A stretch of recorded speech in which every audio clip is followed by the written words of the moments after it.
Hello, everyone. Welcome to Investing in Our Shared Humanity, Connecting Investors and Human Rights Defenders.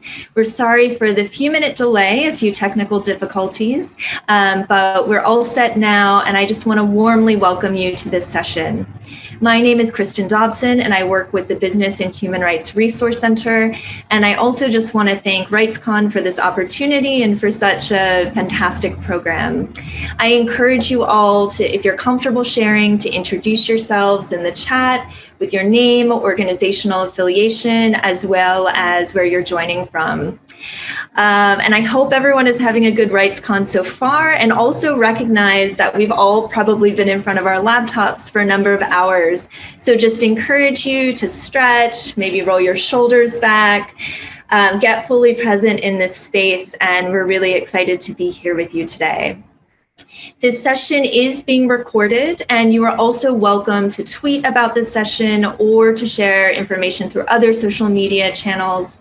And as the first thing we'd like to do is get to know a little bit more about all of you. So if you look underneath of the video on your screen, you should have two poll questions. The first is, which stakeholder group are you affiliated with, or do you most closely identify with? And the second is, have you ever engaged with investors in your human rights work? So I'm going to pause for a moment and just give you an opportunity to answer those two questions. Okay, take another minute or so.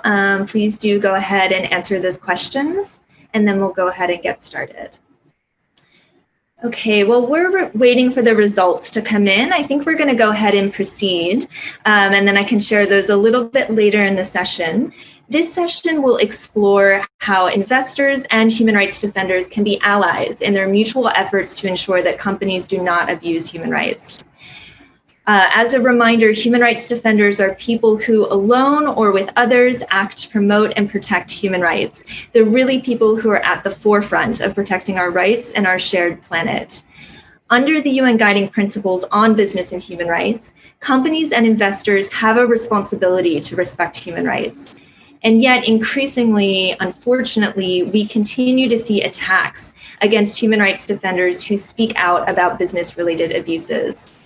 At the Resource Center, we have been tracking such attacks since 2015 and have tracked more than 2,400 attacks against defenders speaking out about business abuses, ranging from threats to judicial harassment to killings. And we see this problem being exacerbated even further through the COVID-19 pandemic. And there are many risks as well to the civic freedoms that enable the work of human rights defenders. I want to introduce very briefly the 5 wonderful speakers we have as part of this session. I won't go through their bios just for the sake of time, but we're joined by David Schilling from the Investor Alliance for Human Rights, Eleanor Openshaw, International Service for Human Rights, Dave Archambault II, former chairman of the Standing Rock Sioux Tribe, Stephen Hein with Boston Common Asset Management, and Rosa Vandenbemt with BMO Global Asset Management. So thank you all for joining us. And with that, I will turn it over to David. Thank you so much, Kristen. And it's so great to be a part of this panel. This is such an incredibly important discussion. We have had a lot of experience working with human rights defenders, but there's a much more to go. Understanding the context out of which people are working and understanding the investor community. So as Kristen said, it's huge problems in almost every country. I think of the toxic environment that is in so many countries, including the US, where political leadership it doesn't really respect the rule of law and human rights. So there's a lot that we can gain from linking arms and working together as investors and as human rights defenders. Just a little bit of background. I'm working with the Investor Alliance for Human Rights. That's a sponsor of this workshop, along with the Business Human Rights Resource Center and the International Service for Human Rights. I also work at the Interfaith Center on Corporate Responsibility that started organizing in 1971 faith-based organizations that really were interested in engaging companies as they were share owners in those companies, and then joined by social responsible investors. And now fast forward to a range of investors, asset managers, public pension funds, foundations, et cetera. But I think the Investor Alliance started about two and a half years ago and has built this really powerful platform for collective action with investors.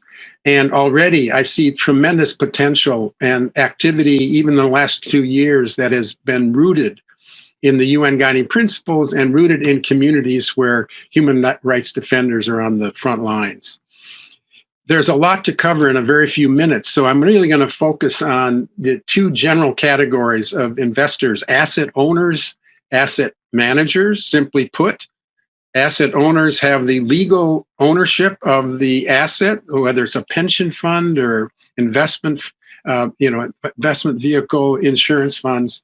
The asset owners then hire the asset managers to be their agents to determine what investments to make after doing extensive research. And it's really essential that owners and asset managers embed into their whole process the respect for human rights, as Kristen outlined, and which really has implications for being able to connect to human rights defenders. There are so many different investment institutions and vehicles that have impact on salient issues that are being addressed in so many different communities.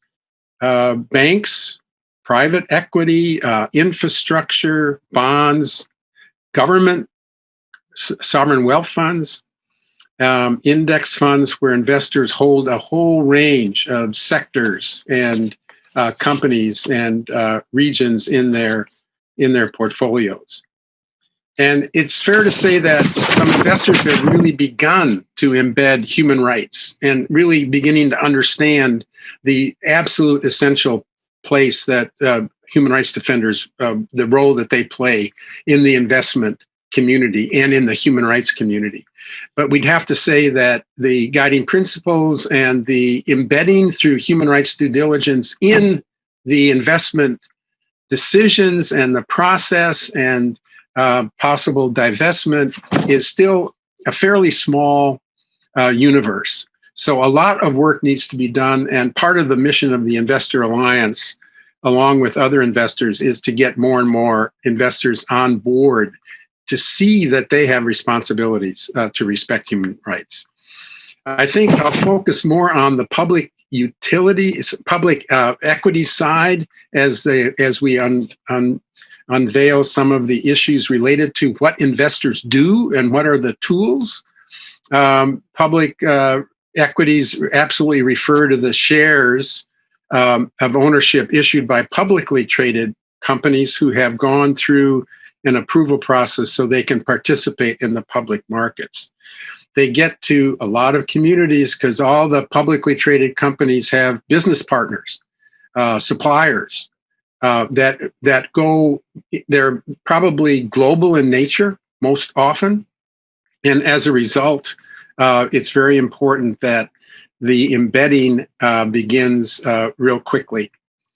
I think some of the tools that are essential, first is to kind of understand that every life cycle of the investment, there needs to be an embedding of the human rights perspective. And one of the key areas where we have really had some impact is to engage in dialogue with publicly traded company executives and top management to further the policies of human rights. You remember the Investor Alliance created some guidance for investors engaging the ICT sector, Alphabet, Amazon, Facebook, Microsoft, tools to really actively engage and understand the business model and the impacts that those companies have on conflict and security, on freedom of opinion and expression, privacy and data protection, discrimination and political participation. These are the issues that are salient to the sector, and these are the issues that are really being presented and debated and understood in this conference. I think as that's happening, it's so important for investors to partner. So, for example, in this sector with Access Now, with Open Mic, with human rights defenders on the ground in different countries. Another tool is, in certain settings, the shareholder resolution filing, which is really under the US Security Exchange Act, where it's fairly easy right now to have investors come together and file resolutions with a company where they're share owners to press for policies, management systems that respect human rights and implement it, not just a commitment, but an implementation. I think all of the shareholders, as they gather for the annual general meetings, it's an opportunity for investors and human rights defenders to speak to top management, to speak to the boards.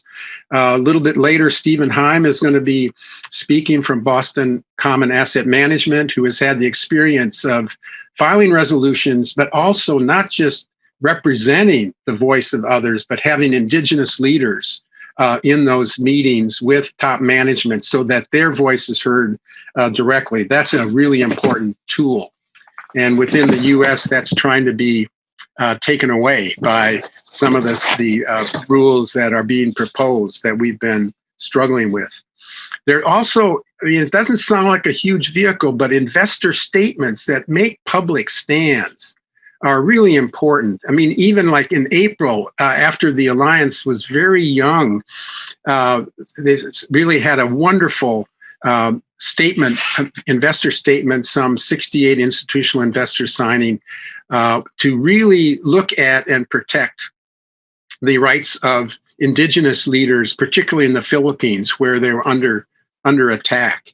And there it was really to call on commitments of companies to protect and support human rights defenders in their critical role in human rights.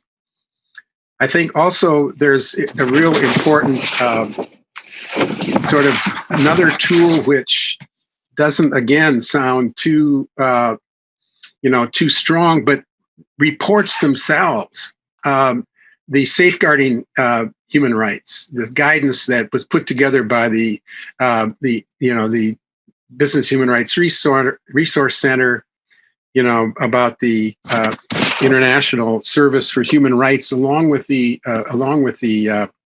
Alliance, really gave some important and is giving some important guidance to investors, because it does get practical in terms of specific cases where investors can make a difference. And we joined together in a webinar a few weeks ago to speak to investors about their responsibilities and obligations in this area. Another and maybe final report mention is one that is coming out probably 2 days from now.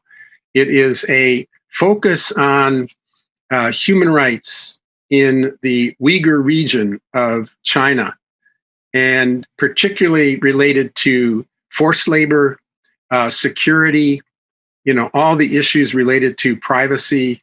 And in this case, literally trying to change the culture and the religion of a people, and utilizing mechanisms of security and detention centers being placed into forced labor situations, not only in the Uyghur region, but beyond.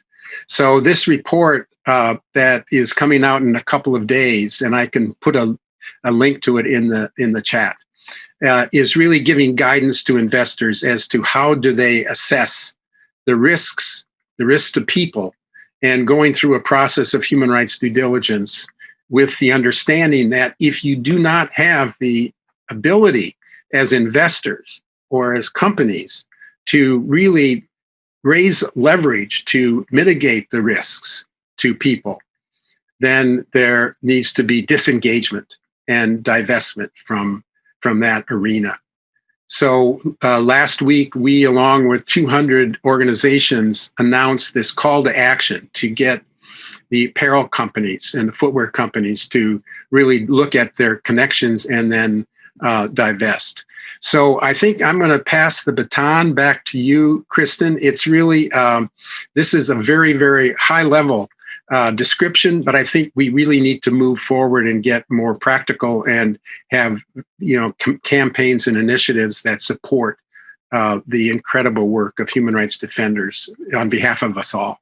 Thank you so much, David, for providing that really helpful overview and for really sharing a number of the tools that investors have at their disposal. I'll turn it over now to Eleanor. Thanks so much, Kristen, and thank you for this opportunity to share a few thoughts. So David there made mention of a report that the conveners of this session have recently brought out, Safeguarding Human Rights Defenders, Practical Guidance for Investors. And I'm just going to share a few thoughts, thank you, David, a few thoughts based on that common research. But let me start by just saying that human rights defenders, I think we can understand as people who are essentially in the business of speaking truth to power, of holding people to account.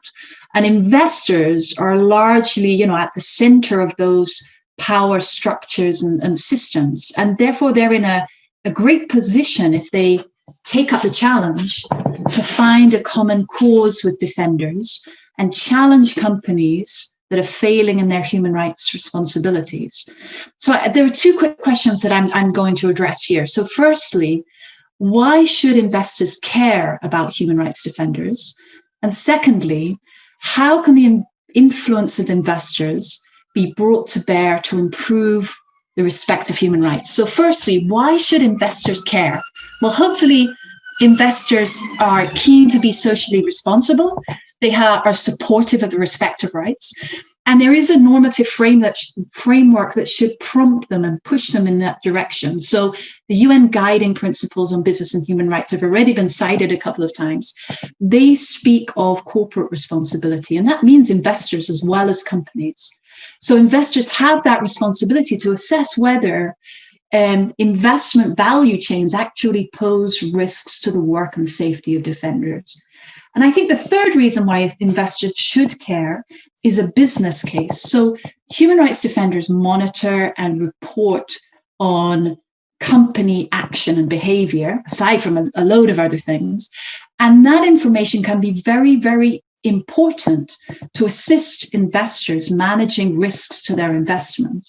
So there is actually a reason why, for investors, a business reason why, actually seeking out the protection of defenders, it's actually in their interest. So all of these reasons should encourage action by investors. But what should they do? So I'm going to point to three things. Firstly, ahead of any kind of investment, an investor should say what they stand for and defend it. So investors and investment managers should define their own policies in respect to human rights in regard to business operations and business relationships, and establish systems that ensure that those policies are abided by. And this is essentially about investors' policies being clear and then being able to manage expectations with companies and investment managers and financial markets. So there's an expectation that is set out before any investment might happen. Stage two, looking to invest. So an investor who is keen to be supportive of the respect of rights and fulfills their responsibilities in that regard should be checking out the human rights records of companies to see whether those companies are serious about human rights risk management. And there are a bunch of tools and databases that provide information on whether companies do this or not. And the Business and Human Rights Resource Center is one great place to go for that information. So what sorts of questions would an investor be seeking to answer? Does the company in question, the company I'm interested in, does it have in place appropriate human rights policy commitments? Are they fulfilled? Are there due diligence processes? Do they have effective grievance mechanisms? Are there specific references in their policies and processes that relate to human rights defenders? And essentially what this is all about is ensuring that companies have in place policies and processes that align with the expectations of the investor. So thirdly, once the investor has decided to invest, put their money behind the business, what should they do? Remain engaged, be keen to be responsible. What does that mean?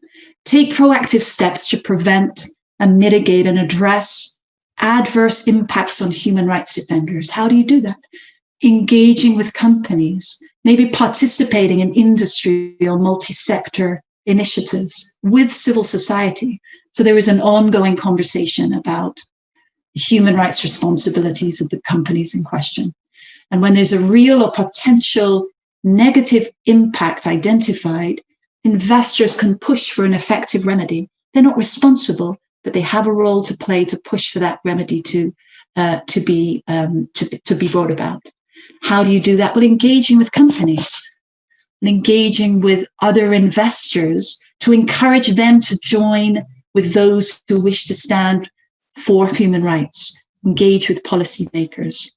So let me just conclude by saying investors have power and influence. They have the ability to contribute to transforming company practice.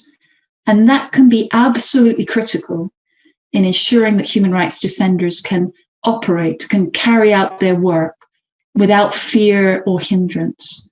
So thank you again for this opportunity. I would say anybody interested in any more detail of what David and what I and I'm sure other speakers will address, please seek out a copy of the Safeguarding Defenders little guide, and I'm very hopeful that it will provide further useful content. Thank you.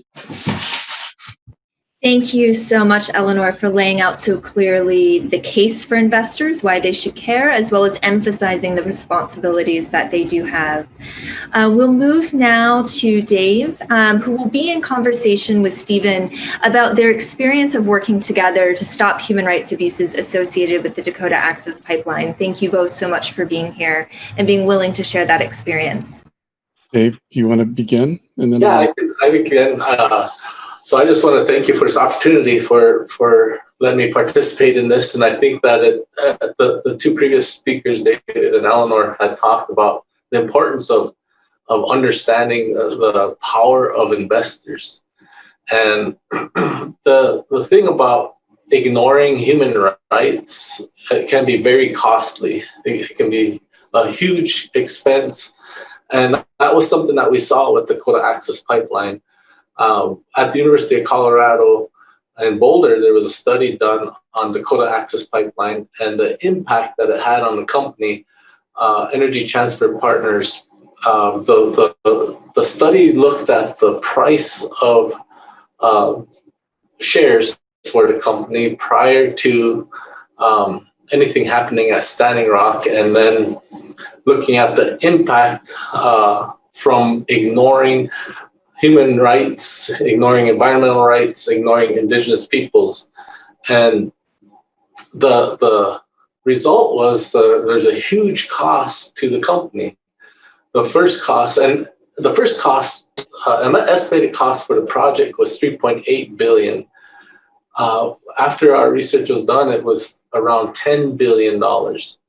And so the concern for investors should be, if we don't pay attention to what's happening in society, and if we're not mindful of human rights, then we're jeopardizing the investment that we're putting out for a company or a project or whatever it be. So that was really, really eye-opening for us. And what's happening today is you can continue to, if you follow Energy Transfer Partner shares, the price of the shares are continuing to decline. So it's a long-term impact. It's not just a blimp in the market or anything. And we like to think that by building awareness of the costs, we're able to save investors, save companies, save human rights. But the first thing is just building awareness. And what I had to go through was building that awareness of what has happened, what human rights have been violated for centuries when it comes to indigenous peoples.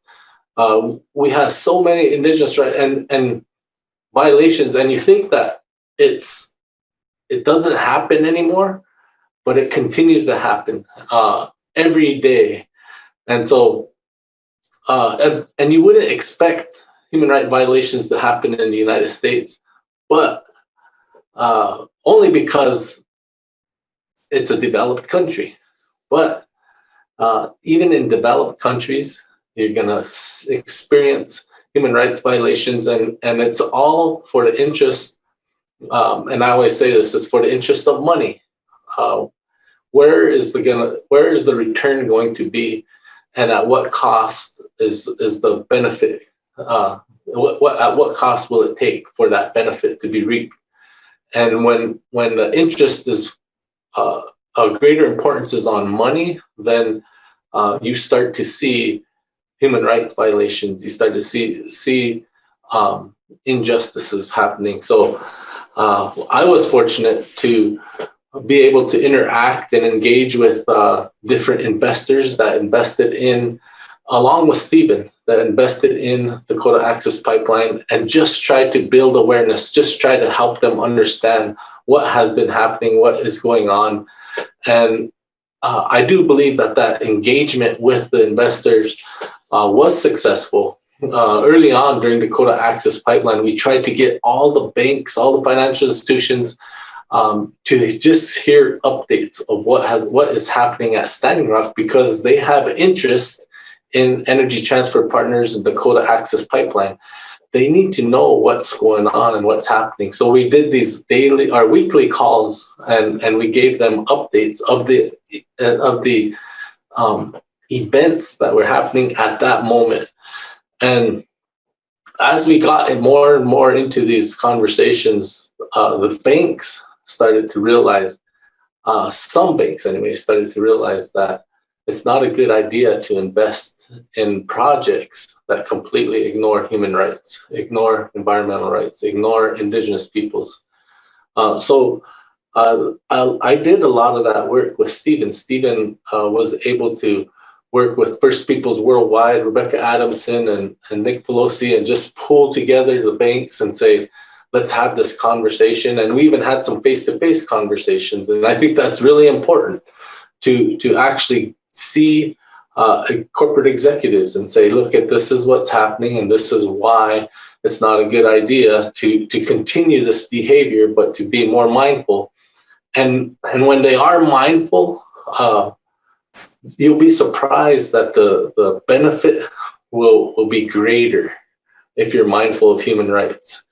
Your interests will be protected.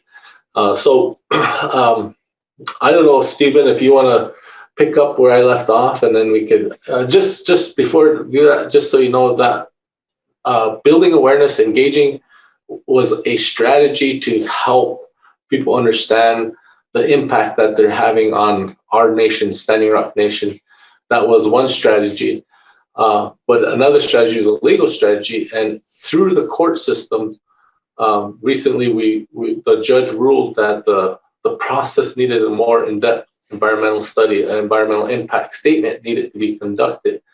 And the oil that's flowing through the pipeline has to stop, and then the pipelines have to be drained. So in our eyes, that's a huge win, because the building awareness and helping people understand that there are violations here. The courts actually helped us in this ruling. And we know that it's not a permanent fix, but it's still eye-opening, and it's still awareness building, so that future companies, future pipelines, when it comes to threatening environment, indigenous peoples, or human rights, that they have to pay attention. And that's what I'm still so thankful for all the work that everybody has been doing to contribute, to just engage and be mindful. But I'll let you go, Stephen. Thank you, Dave. I'll just say it's an honor to be with everyone on the panel today. It's a very important topic, as David Schilling said at the start. It is a tool that all human rights defenders should turn to. There are different cases where it works better than others, depending on the type of investor, the type of the company, the role of the government in supporting the project or not. Just a little bit about myself. I work with Boston Common Asset Management, which is a global investor in public equities. So that's stocks of companies, US companies, international companies. We're a little bit less than $3 billion assets under management, which is tiny in the grand scheme of things. We work with investors in coalitions, and that's really how investors are able to really have a big influence. And one of those coalitions was the Investors in Indigenous Peoples Working Group, where I was the chair of the advocacy committee from 2007 to 2019. And then through those years, we had a platform that David mentioned, a platform for action. And it was on one of these calls in August of 2016, our monthly call, where Chairman Archambault's father actually got on the phone and talked with us from Standing Rock and saying, this is what's happening there. And our group didn't really know much what was happening. The protests were just starting there in August of 2016. And we tried to figure out what could we do. Who are the banks financing it? Clean Water Action, I think was the group, did like a good report on all the banks financing Standing Rock, both direct equity and loans, in which there were 17 banks, and another 15 banks were lenders to Energy Transfer Partners. And that was part of the information. Who were the companies that were part of it? Energy Transfer Partners, but also their partners, which were Phillips 66, Marathon Petroleum, and Enbridge. And they had all joined together and owned different interests of this pipeline, which you may have known was to run oil from the North Dakota all the way, I think, down to Illinois area for the refineries in that area. And so it was a very long pipeline, but the part was all the problem was right up at the very top when they made an early decision to, rather than go up to Bismarck, instead it was to cut through just about a mile from the Standing Rock Sioux's territorial or reservation boundaries, but also right through where their water supply is for the whole reservation and the Standing Rock Sioux Nation. And so that was the decision that was made. And we tried to influence that by going to the banks and asking them to reroute the pipeline to go in a different area that wouldn't impact their Energy Transfer Partners. Thought they're very clever to do it just outside the boundary where they had to have so many thousands of feet to actually have to get the approval of the Standing Rock Sioux tribe. But instead it blew up in their faces, and now the pipeline may actually be shut down and emptied until they actually do the environmental impact study. And so we started back in August of 2016. We tried all sorts of different tactics, filing shareholder proposals. I helped recruit New York State pension fund to be the lead with Marathon, and then with Enbridge with Share. And they found a client who'd be the lead, and Presbyterian Church with Phillips 66. And that was one tactic, was on the shareholder proposals, but then we also went to the banks that were financing it. And that is, I think, a key lesson for everyone today that is on the civil society side, is to look to banks as a way for leverage. Since a lot of investors didn't really hold shares in those companies, we didn't hold shares in those companies since we try to invest in more sustainable companies. Education, we help organize webinars, the Investors in Indigenous Peoples Working Group.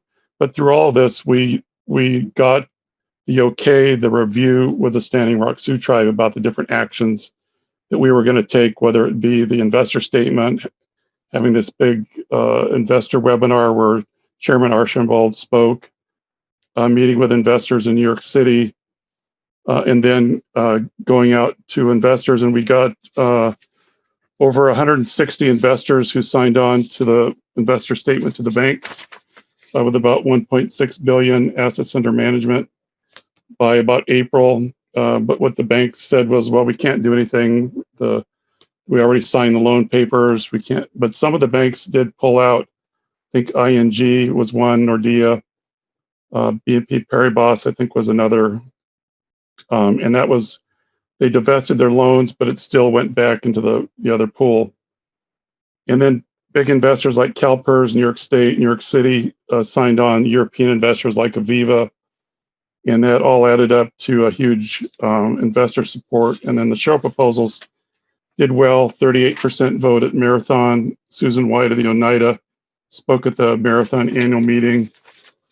31% vote in favor of the proposal at Inbridge, with the lead being the Sisters of Charity of Halifax.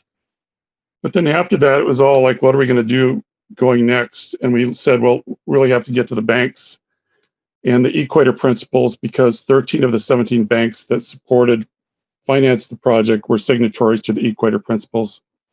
So, and then from there, we worked on the Equator Principles Association. We got a investor statement, 100 investors, 2.6 trillion total support. And then finally, in the fall of 2019, last year in November, is when they actually came out with the Equator Principles 4, which actually in effect was fairly weak on protecting Indigenous people's rights. But you can see we tried all these different techniques. We had a platform. We also did a webinar with the IHR group in the Business and Human Rights Resource Center. And we think that this whole action, investors and all, were all important to try to influence banks, but also what's going to be next, because this is only one project. And there are going to be many more. And that's why we hope you can all turn to investors for their support. Chairman Archibald, Dave, do you have any other things you want to add from your experience us working together? I just think that being able to follow where the money is, know where the money's at, for a project that is infringing on rights is very important. And even though we didn't get instant results, I think that time will tell that the work that has been done, all the things that Stephen is talking about, all the awareness building, all the engagement, in time, you're going to see a shift. And you're going to see the divesting from companies that infringe on rights, human rights, infringe on environmental rights, infringe on Indigenous peoples. You're going to see the pooling of those dollars and investing in projects that have a positive impact on society. And there's going to be a greater return, but it's hard to say that everything we've done had the result that we desired at that time. But when I reflect, and when Stephen starts to talk about the work, and when David Schilling talks about how the importance they are, you start to think that in time, it's not for nothing. It's going to make a big difference as long as we're all mindful. And how do we get people mindful is through events like this on RightsCon. Pass it back to you, Kristen. Thank you so much, Dave and Stephen, for sharing so many lessons learned from your experience and the critical resistance against the Dakota Access Pipeline. It's much appreciated. I want to turn it over now to Rosa to share about her experience as an investor and a couple of additional examples that we hope are helpful for all of you as you're thinking about how to engage with investors in your human rights work. Thank you so much, Kristen. And, it's a pleasure to be here. I've been at the RightsCon conference in person only once in Toronto, but it was one of the best conferences I've ever attended. So pleasure to be back, even though it's in a virtual setting. Before I start to concur very heartily with what's already been said by previous panelists, let me just explain a little bit what I do and where I work. So BMO Global Asset Management is a global investment manager. We are headquartered in Toronto, Canada, but we have offices over the world, including in the UK and in the US. We have our roots in responsible investing. We launched the first ever ethical funds in the UK in 1984. Now, fast forward so many years, we offer a range of responsible funds and sustainable funds and impact funds. And we have a team of 20 people in the responsible investment team, of which I am a member. And that team is responsible for, amongst other things, engaging the companies in our portfolio on issues like climate change and human rights and other issues that could impact, performance of companies, but that are outside of the sort of traditional financial risk spectrum. So I would say as well that we offer an engagement service for, asset owners, and David already explained sort of the difference between asset managers and asset owners, but for clients like pension funds who might not have a team of 20 people who are able to work on these issues. So we also engage companies on behalf of clients. And I think for us, the tools, obviously, I think first and foremost for us, there is a duty that we have as investors to respect human rights. And we've already spoken a lot about that on this panel. In addition to mitigating financial risks that human rights abuses present to our portfolios. And we also work on the issues that our clients care about. So there's, I would say, sort of three angles to why it is important for us to work on human rights issues. And then there are several ways in which we work with companies to both communicate and create change. We are upfront about our expectations when we invest in companies through our recently released social expectation statements that sets out, what our expectations are of companies, including, respecting international human rights and labor rights standards.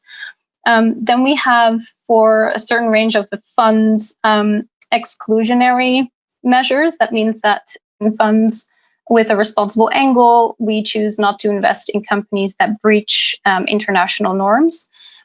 And then across all of our funds, we engage companies on when they do breach norms and sort of proactively on themes like modern slavery, labor issues, living wage, human rights, indigenous rights. And that engagement takes place, it's dialogue one-to-one with companies or collaborative dialogues with other investors. And then we also engage in public policy work with standard setters and policymakers. And I'm also here as a representative of the Investor Alliance for Human Rights, where I sit on the steering committee. And I'll be talking about an example of what the Alliance has done to connect with human rights defenders in a little bit. But I think I just want to take this opportunity to say that, while the level of commitment and engagement between, Stephen and Dave is an example that is, it's not the norm among mainstream investors. But I would say that there is a real opportunity for this to become more of a norm, particularly because, especially in Europe, we will have regulation that I think it will start mid-2021. Under Europe's Sustainable Finance Directive, investors will be required to report on whether and how they do human rights due diligence within their investment portfolios. So that means that, even investors who might not be calling themselves responsible investors will be required to look at the companies in their portfolios, public and private, and address major and human rights risks through either engagement or divestment or whatever tool that they want to employ.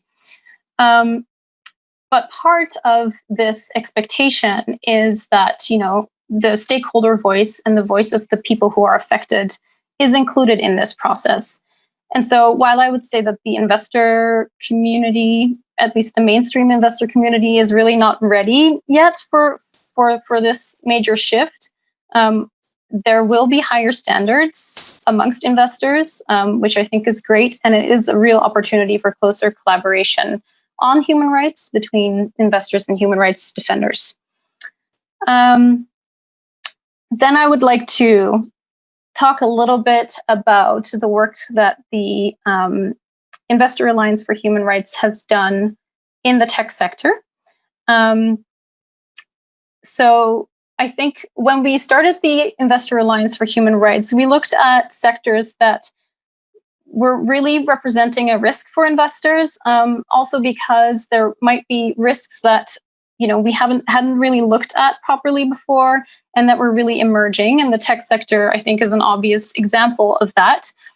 And so there are a variety of ways in which the staff of the Alliance helped investors to prioritize issues and to connect us with human rights defenders on the ground to inform our engagement with companies. First of all, we made issue briefs that were based on, I think David already touched on this, but this was really highlighting specific risks within the sector: privacy, artificial intelligence, conflict and security, government surveillance, etc. And then we had webinars or calls with civil society groups around the world, just between investors and those representatives, to understand how do tech companies impact life in that particular region. So we've had calls with civil society groups in Africa, China, Europe, Southeast Asia, and Latin America. And I just want to say that this type of model works really well for connecting civil society with a broader investor group. There was also a way that we were able to, really respect people's privacy for, human rights defenders who might be in a vulnerable position. The staff of the Alliance made sure that, we did not have any access to their direct information, for example. And where there were no concerns, we were able to connect if we needed any follow-up. And I know I only have 1 minute left, so I just wanted to also add that one group that maybe is overlooked a little bit when we talk about human rights defenders are workers.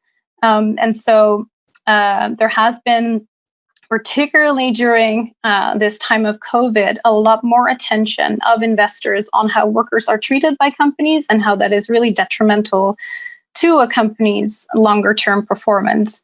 And so there's several examples of investor engagement with Teleperformance and Amazon on worker and labor rights, and that included voices of employees and unions. But I'm happy to talk to anyone who's interested about that in more detail later, given the time that we have left. So in closing, I just wanted to echo what people have said. There's a real opportunity for human rights defenders and investors to collaborate, to create positive change. And I think, human rights defenders are very often the people who provide us with the vital information that we need to understand whether there are any risks in our investment portfolio. Thank you so much, Rosa, for sharing those examples related to the ICT sector, as well as more about the strategies that you've utilized. We have just 5 minutes left, so we have only a little bit of time for questions. We did receive a few through the chat, so I'm just going to pose one question if one or two people want to respond to this. And one of the questions we received is, how can we best work with investors to ensure that some harmful technologies, such as facial recognition or other surveillance technology, never get or stop being deployed, so they're never actually commercialized? What are some advocacy strategies that you have seen as effective? Does anyone want to come in on that question? We have about 2 or 3 minutes for it. This is Stephen Hein from Boston Common. I'll just give a couple of ideas. It is a area that we've looked at as an investor, a responsible investor. We decided not to invest in Hikvision of China, which is one of the leading facial recognition technology companies in China, because of its use by surveillance. So that was just simply not buying it. That doesn't really help in the grand scheme of things, but for our human rights policies, we decided not to invest in it. For many years, we were the lead investor with Cisco on human rights in China and the use of its routers used in surveillance of people. The company denied it for years. We eventually did sell from Cisco Systems our shares in the company, but it did lead to Cisco developing human rights policy. And also, we've worked very closely with the Global Network Initiative, which I think in this whole thing really started with Cisco way back in 2005, and the Reporters Without Borders trying to get investors to help them on Cisco. So, and now we're here with the Investor Alliance on Human Rights, which I think is a great platform. So I'll leave it to the other folks to have more ideas about how to deal with this issue, which is very critical for human rights today. Does anyone else want to come in with a brief comment on that? Yeah, I would just say that, this past annual meeting season, there have been several shareholder proposals filed at companies like Amazon to talk about specifically this issue. One of the ways that investors try to address this is to really ask from companies to have their own human rights due diligence systems in place, which would mean that includes looking at potential human rights implications when developing products or services. I would say we're still very far away to go on that, also with Amazon in particular. But that is one of the ways that we are currently jointly addressing these issues in the investor community. Thank you so much, Stephen and Rosa, for responding to that question. And we have just a minute left, so we are going to go ahead and wrap up. We're sorry that this portion of the session was a little bit short, but we also know this is the beginning of a conversation. And we very much want to continue talking with you about ways in which engaging with investors can be of support to your work. You are welcome to reach out to me at any point. I'm going to drop my email in the chat. A few of the other speakers may also share their email addresses, and please feel free to get in touch with any of us to send me an email. I just want to share very sincere thanks with all of the speakers. This has been such a rich conversation, and we really appreciate the expertise and insights that you've shared. And hearing a range of tools that investors have at their disposal. I won't cover them all, but just to mention shareholder proposals, ensuring that human rights defenders can speak directly to senior level management at companies, can be at annual meetings, engaging with banks to try to look at expectation statements, public policy work. I mean, these are a number of the tools that were shared by the speakers during this call, and can definitely dive into more deeply in follow-up conversations. So with that, we will need to sign off. I know we have a hard stop, but just thank you all so much for your participation in this session, and thank you again to the speakers.